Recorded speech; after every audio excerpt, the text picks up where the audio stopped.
said at a press conference the other day that he wanted the European Parliament to be the democratic body of the community, he wanted the Commission to be the executive, and he wanted the Council of Ministers to be the Senate. No, no, no. But above all, I think we should also be considering the actions and attitudes of a number of left Labour MPs in Parliament.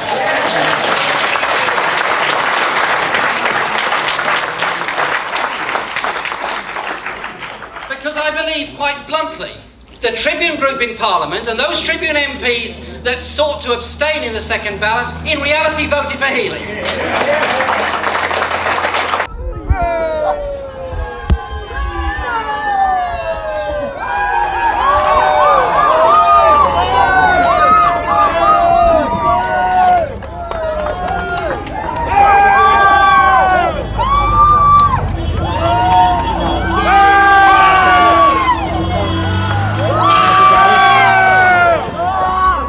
But there's a smirk and arrogance about him that almost betrays the fact that he's delighted in taking part in this activity. He could start negotiations today, wipe that smirk off his face, get down to some serious negotiations. It's had to be done in the past, but instead he comes into here to try and blame the opposition for what's taking place. The difference is we know who the villains are. You should all be held accountable for what you've done. You should all be fired. And I have to say, Mr Van Rompuy, 18 months ago when we first met, I was wrong about you. I said you'd be the quiet assassin of nation-state democracy, but you're not anymore. You're rather noisy about it, aren't you? You, an unelected man, went to Italy and said this is not the time for elections, but the time for actions.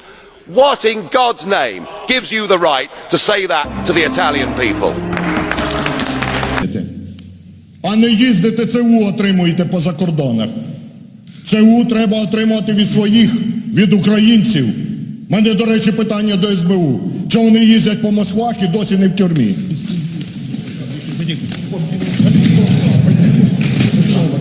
I feel it's important to make something of the member's choice of words is that she then accused people opposite her for reacting.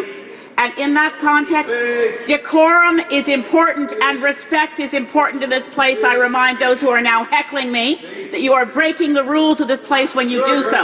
I have never heckled in this place, not once. And I've never used language that was unparliamentary, not once. And I recognize my friend's passion, but I do not forgive, nor do I accept. Well, why don't we save time? Instead of making endlessly misleading comments, let's just save time and assume every time you talk about our policy, it's just wrong. What I'm saying is there is a layer of illegal immigrants who've been caused. We have to deal with it. We have to get them out of the hands of criminals. And you say numbers. Can you now tell me, am I right or wrong, that 80% of people who come here come from the European Union and your cap would make no difference to that whatsoever? Is that right, yes or no? We have said, yes or no? Therefore, now what do they say? What is the message that comes now? No longer to tell the British people about the goodies that lie there. No longer that. That won't wash, will it? Because the evidence will no longer support it. And so the message that comes out is fear, fear, fear. Fear because you won't have any food.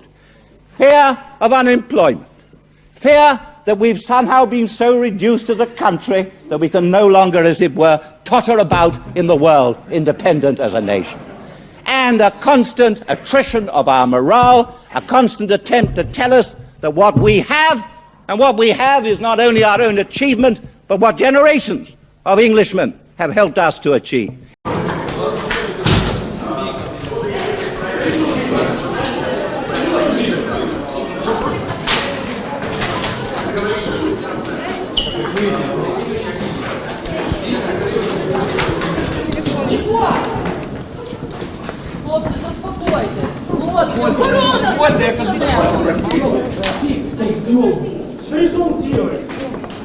Honourable friend aware that in the 70s and in a lot of the 80s we would have thanked our lucky stars in the coalfield areas to have got a growth of 1.75%.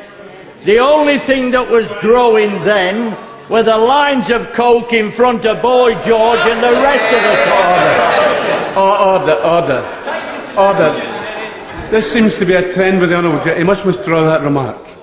That was in the news of Order. He knows it. Order. He must withdraw that remark. No, I'm not withdrawing it. Well, the Honourable Gentleman It's true.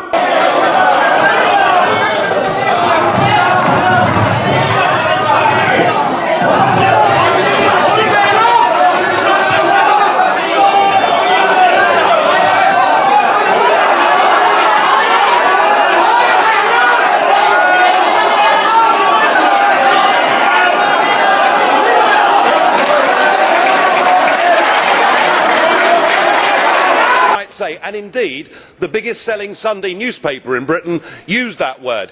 And if you want to talk about hatred, just look at what this European project is doing. We have German newspapers slagging off the Italians for being cowards, slagging off the Greeks for being lazy and useless, and we have Italian and Greek newspapers depicting leading figures in Germany wearing Nazi uniforms. Surely the whole point is that this project that was designed to bring us all together in peace and harmony is actually ripping us apart and bringing back nationalisms. And if there was one country I really had a go at in my speech, it was actually the United Kingdom, because I admitted the way we behaved towards Greece wasn't acceptable in the 19th century.